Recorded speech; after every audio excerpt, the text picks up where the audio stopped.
And in reaction to the assassination attempt, Donald Trump says Americans should condemn the action and stay united. There is more in this report. The 13th of July 2024 is one day that cannot leave American and global history.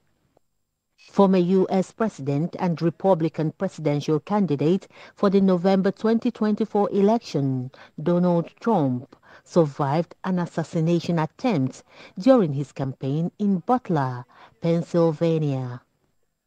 As he was speaking to a large crowd, shots rang out, sparking panic in the crowd, with Secret Service agents swarming around the former president. Mr. Trump emerged with a bloody face, saying he was shot in the ear.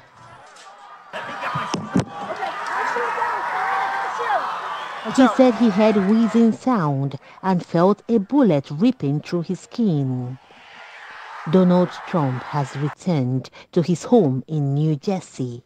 On the flip side, the FBI has identified the gunman in the shooting as 20-year-old Thomas Matthew Crooks.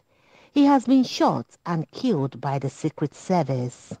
Thomas Matthew Crooks is a resident of Bethel Park, Pennsylvania, about 35 miles south of Butler, where Donald Trump was holding his rally. Records reveal he was registered to vote as a Republican. This year's presidential election would have been the first he was old enough to vote in. Federal Election Commission records show that a donor listed as Thomas Crooks with the same address gave $15 to a Democratic-aligned political action committee called the Progressive Turnout Project in January 2021. As former President Donald Trump's assassination attempt raises questions on U.S. security efficiency, the main investigative board of the U.S. House of Representatives, the Oversight Committee, has summoned U.S. Secret Service Director Kimberly Chittle to testify at a hearing on the 22nd of July 2024. The panel said in a statement on social media that Americans demand answers about the assassination attempt of President Trump.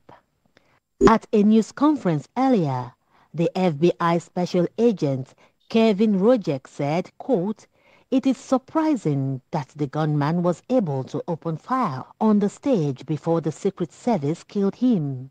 When asked if there was a failure of security, he said that assessment cannot be made with an active investigation already in place. It's still an active crime scene. As I mentioned, we have a number of agents on scene.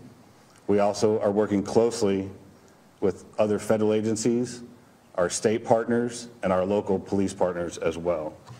The Secret Service was reportedly not at the news conference. The FBI Pittsburgh says it is the lead federal law enforcement agency in the investigation. Meanwhile, the President of the United States, Joe Biden, has condemned the attack on former President Donald Trump, calling on all Americans to denounce what he described as sick violence that must be condemned. In televised comments from his home in Delaware, President Biden also said everybody must condemn the violent scenes in Butler. He said he will try to speak with Mr. Trump over the phone as soon as possible. Share a common language.